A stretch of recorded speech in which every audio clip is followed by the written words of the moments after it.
السلام عليكم ورحمة الله وبركاته. هاي ذر، كل عام وانتم بخير. معكم مستر محمد عبد الصمد ان شاء الله. والقناة حضراتكم تتفرجوا عليها دلوقتي اسمها قناة ايزي انجليزي، من اليمين للشمال، انجليزي بالعربي وايزي بالانجليزي.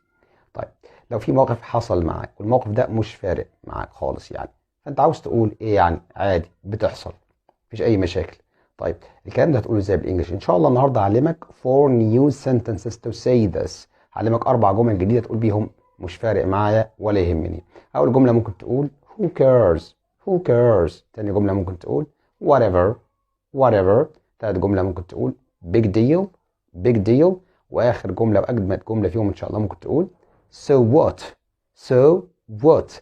لو عجبك الفيديو اعمل سبسكريبشن في القناة على اليوتيوب، ان شاء الله هفوت لك اللينك في اول تعليق، وفعل زر الجرس، واعمل لي فولو على الفيسبوك على صفحة ايزي انجليزي، ان شاء الله هفوت لك اللينك ان شاء الله just below in the first comment في اول تعليق. سبحانك اللهم وبحمدك، نشهد ان لا اله الا انت، نستغفرك ونتوب اليك. Thanks for watching.